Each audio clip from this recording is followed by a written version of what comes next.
Hello fellow collectors, how are you doing? I hope you've been doing wonderfully. Well, after a good long break from YouTube, I thought it was high time to come back and restart my ongoing monthly series where I talk about the best films I watched in the preceding month, as I've been missing making these videos and chronicling my journey into film. For this first video back, as I only made it to April last year, believe it or not, I thought I'd give a bit of a short personal update and then just recap the rest of my viewing for the rest of 2025. It's been just over 6 months since I last uploaded a video to the channel, which of course was the insanely long collection tour that I did, which I was very lucky to complete just shortly before I moved house at the end of July.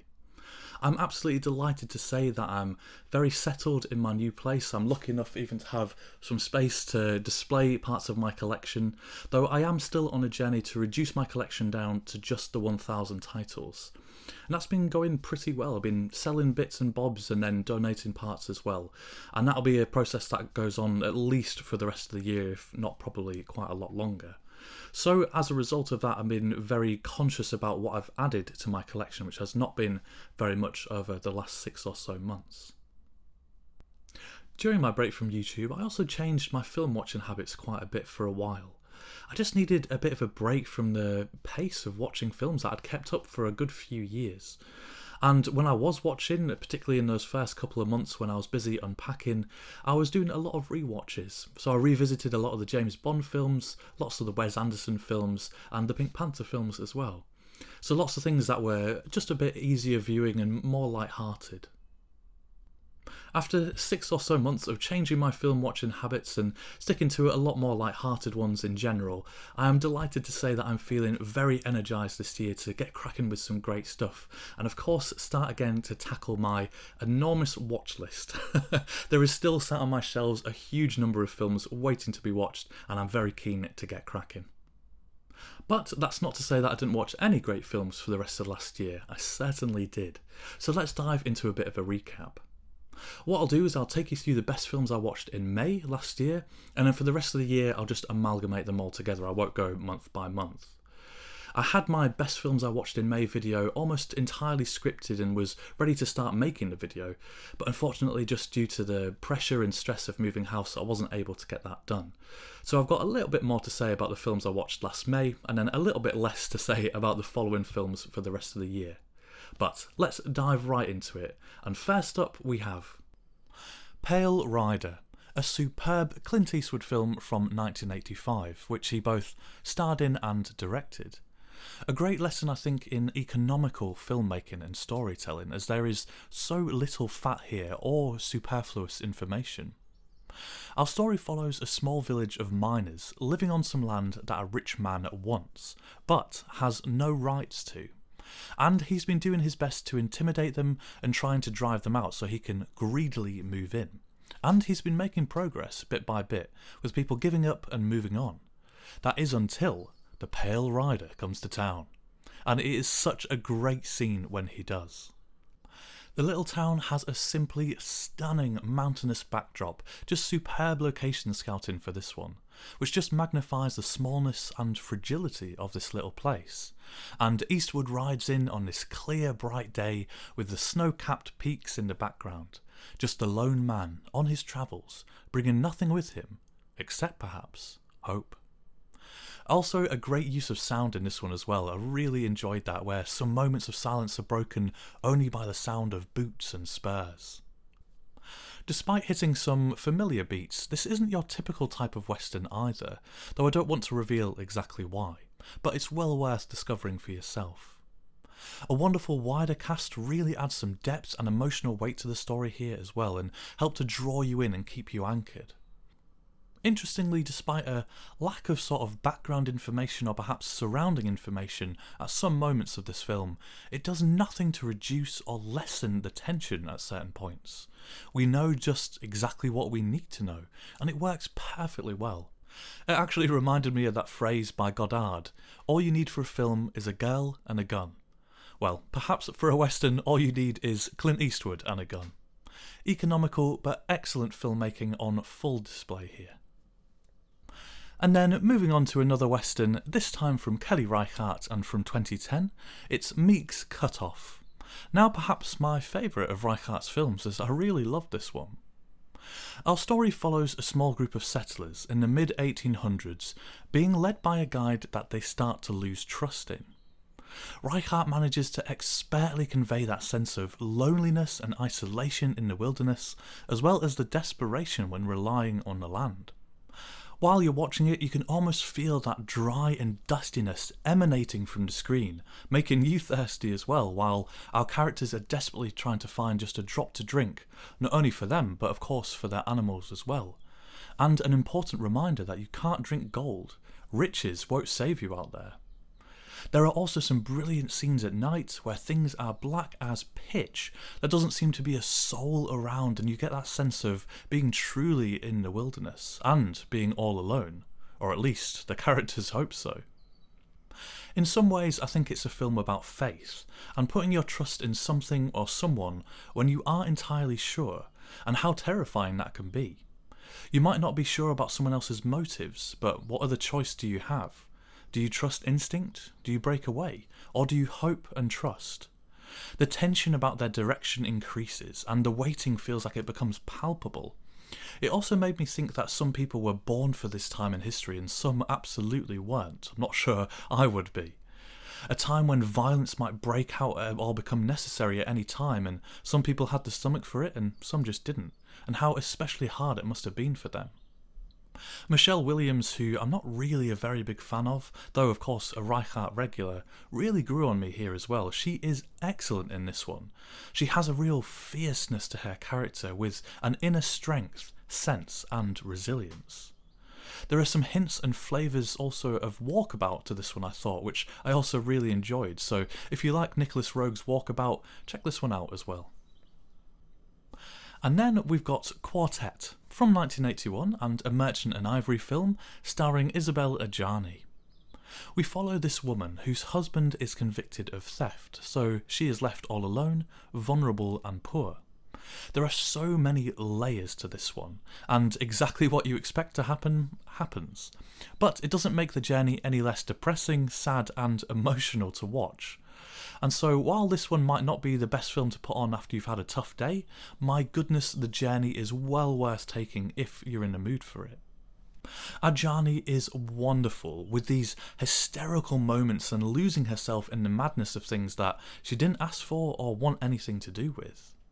It's a tale at its core that, of course, we've seen many times, of the rich being able to take these liberties with little to no consequences, while the rest suffer enormous and enduring consequences, and one where we see that sometimes there is a terrible price to pay for someone's supposed kindness.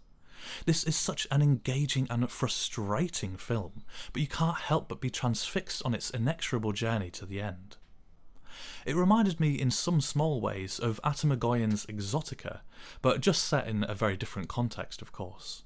Very much worth your time though, and not like any other Merchant Ivory film I've seen so far. And then we've got Red Rocket from 2021. What's the American equivalent to a kitchen sink drama? Whatever it is, that is this film in a nutshell. This one, of course, from Sean Baker and starring Simon Rex. Now, last year it was all about Anora, of course, and as good as that one was, for me this is the better of the two films, so if you haven't checked it out yet and liked Anora, definitely put this one on your list. Sean Baker seems to be a master at making me care about his characters, whether likeable or unlikable, though most of his characters I find are very unlikable. But he just draws you in, and I guess that's a testament to his writing because they feel so real, trying and making mistakes and being selfish in one breath and then selfless in the next. We're all a melange of contradictions from time to time, and he portrays that so well in his writing and casts his films perfectly, as Simon Rex here is superb. Playing a former adult film star, he's returned to his hometown having been beaten up, looking very much worse for wear and with more or less nothing, and the film follows him as he tries to get his life back on track. Straight away it shows that when you're poor, family becomes your currency. They are what you rely on to give you a roof over your head, put food in your belly, and despite any problems that you might have with them. If you've watched any other of Sean Baker's films, you'll be familiar with his brand of excellent dark comedy, and again, there is plenty to enjoy here. I think one of my favourite parts of this film was that our main character has a Velcro wallet. It's as hilarious as it is heartbreaking. Our protagonist in particular is just such a selfish character here, and that can be a tough watch at times when you just have that sense of outrage and disappointment in him, particularly when his vortex of misery pulls others into its orbit. This one was just such a journey of a film that I thought was utterly brilliant, and I'm really keen to explore the other films in Sean Baker's filmography that I haven't yet seen. Well, those are the best films I watched last May. As I said, for the rest of the year, I won't go month by month, but just amalgamate them all together. And in most cases here, there'll be shorter and quicker little reviews and recommendations. Usually when I make my best of the month videos, I'll, when I'm watching a film, make little notes here and there just so I don't forget things. But I didn't do that for all of these, so some of them just come down to my memory, which unfortunately is not always the best. But let's tackle the rest of my year. And first up we have Room at the Top, from 1958 and directed by Jack Clayton.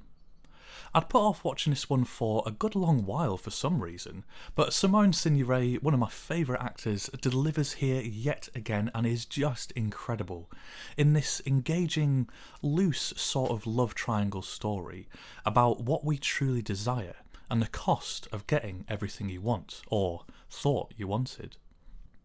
A story about the choice between choosing love and choosing security. There is a scathing line where our main character, played by Lawrence Harvey, is asked by a rich girl, "Oh Joe, how much do you love me?" And he replies, "About £1 million worth." A pretty grim response, but that sums up a big part of this film. Of course, I loved that this was set in Yorkshire. There aren't enough films that are, and my goodness, I was not prepared for the ending of this one. It's really something that will linger with you. Excellent and heartbreaking. Next, and from 2025, we have Black Bag, directed by Steven Soderbergh. Now, this might have only got an honourable mention in one of my monthly videos, but I was really surprised by it and enjoyed it a lot more than I thought I would. A low-key British spy film, all about, or mostly about, internal intrigue and politics. Just a phenomenal cast here as well, with Michael Fassbender, Cate Blanchett, Tom Burke, Marissa Abela, all delivering excellent performances. Well crafted, well written, intelligent and intriguing. One that I hope to pick up physically before too long. And then we've got Tony Arzenta, from 1973 and directed by Duccio Tesaro, starring Alain Delon. Another stellar release here from Radiance. Some people see this one as a spiritual successor of sorts to Melville's Le Samurai, and I can certainly see why, though as much as I love Melville's films, I didn't enjoy Le Samurai half as much as I enjoyed this one. Alain Delon is just superb here, stoic and measured in his performance. It's a fairly classic and familiar story about a hitman who wants to retire, which doesn't go down very well with his employers. The violence all has weight and adds value to the story, and it has more than a few shocking moments, and my goodness, another ending which will stay with you, and one that I didn't see coming. And then we've got Son of the White Mare. This was a glorious, colourful and psychedelic film. It's a Hungarian animated film from 1981 and directed by Marcel Jankovics, and tells a folk fairy tale sort of story about this Son of the White Mare who has to rescue some kidnapped princesses and restore a kingdom. It is a wonderful journey that kept me very engaged, as it's just stunning to look at, and not like any other animated film I've ever seen before. Really enjoyed this one. And then onto a classic western, Once Upon a Time in the West, from 1968 and directed of course by the great Sergio Leone. Starring a great cast including Claudia Cardinale, Jason Robards, Henry Fonda and Charles Bronson. Now, I'll be honest that this one didn't quite live up to my expectations, which, to be fair, were sky high, and with good reason given the film's reputation, but I still thought it was absolutely fantastic. It felt like a sweeping epic in many ways, and seems to combine a lot of the best Western tropes. It's been about 5 months since I saw this one, and in particular, Jason Robards is the actor that has stayed with me the most. I felt he was really great here. A villainous character that you can't help but love. I watched it just shortly after Claudia Cardinale passed away last year, and she is again also absolutely wonderful, as she so often is. An iconic and superb actor. Moving on, and we have Tornado, from 2025 and directed by John McLean. It stars Koki, Tim Roth, Takahiro Hira and Jack Lowden, among others. Now, there are a few issues with this one, and I think a few changes would have made this something pretty spectacular. But in the same way that I loved Nicholas Winding Refn's Valhalla Rising, as it fuses a sort of Viking brutality with the misty, cold and sparse beauty of Scotland, this one does something similar by bringing samurai culture to Scotland, and I really enjoyed it. Perhaps it tries to do too much in such a short runtime. I know that I certainly could have enjoyed another 30-45 minutes of this, with some parts of the story and characters fleshed out a bit more. But it's such an unusual combination that it's captivating to watch. With an engaging central performance from Koki and a very laid-back and almost resigned villain in Tim Roth, this has some solid weight to it, and I really liked what it tried to do, even if it doesn't quite pull it off. And then, by Spanish director, writer and actor Amalia Ullman, the next is Magic Farm from 2025. Like many of us, I'm a big fan of Chloe Sevigny, which is what drew me to this one originally. This one is a bit farcical, and it follows a manipulative, documentary-making team as they, through miscommunication, accidentally end up in the wrong place and have nothing to document there. So, flying by the seat of their pants, they make up a trend and try to get this local community to take part in it. Something fake but vaguely interesting, or at least they think so. This one is very funny and quite poignant as well, as there is, underneath all the stupidity, a real story going on that of course they should have been documenting all along, and not only do they miss it entirely, but it's right in front of their faces. The chemistry between Sevigny, Alex Wolff, Ullman, Joe Apollonio is just hilarious and wonderful. Alex Wolff continues to prove his comedic chops with some outrageous moments in this one. But altogether they perfectly gel as this dysfunctional team, and there is even a small part played by Simon Rex. A great indie feature, this one. Next, and we've got a great early Kelly Reichardt film here from 1994, starring Lisa Bowman and Larry Fessenden, River of Grass.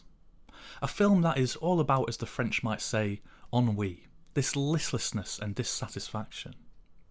It actually reminded me in some small ways of La Signora Senza Camellia, the Antonioni film, which is about life happening to someone without them having much agency, until they seize upon it. And here, though in a wildly different setting, seems to be about the same thing.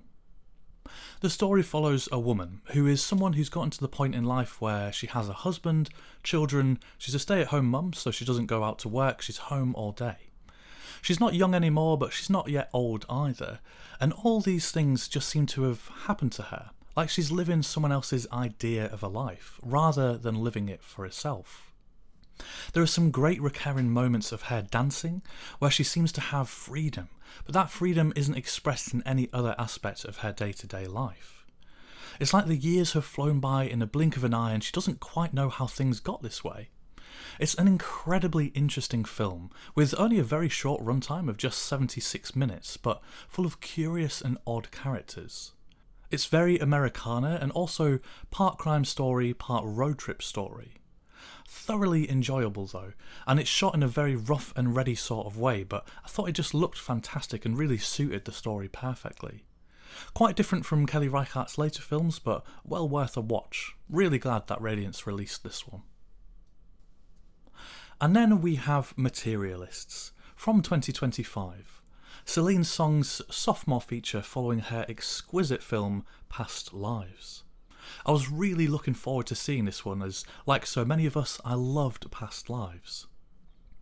Materialists seems to have been far more divisive though, which, to be honest, often makes me even more keen to see something and find out where I stand on it. For me, it suffers from the success of Past Lives in just a small way, mainly in the casting. Personally, I would much rather have seen Greta Lee or another relatively unknown actor take the lead, rather than the A-listers we got and whatever Dakota Johnson counts as. But I thought overall it was absolutely excellent and a scathing and spot-on portrayal of modern dating, and not quite the reductive story that many reviews I'd read suggested. At many points during this film, I think it explicitly shows the danger of reducing people down to tick boxes, which seems to be exactly what the proliferation of dating apps has done to modern dating. More and more people seem to have ridiculous lists of what a potential partner must have, and almost never does it have anything to do with the content of someone's character, but it's more like a video game where you get to choose height, weight, skin colour, hair length, bank balance. It's just a ridiculous farce, and I think Celine's song hits the nail on the head here by showing the lengths that some people will go to check those boxes, and how even when someone does tick them all, it still might not be enough because we aren't video game characters, and love still does have the mysterious elements that we can't quite quantify. There's more to you than how much money you make. There's more to you than what job you have. We can't be summed up in such qualitative and simplified terms. It handles these themes deftly, and of course we have Celine's song drawing on her own experiences as a matchmaker. Really liked this one and looking forward to picking up the A24 edition at some point soon. Moving on, and I suppose a little bit of cheating here, but I just wanted to at least quickly mention the biggest watching journey I took during the last 6 months or so, which was making my way through the mesmerising Twin Peaks for the first time.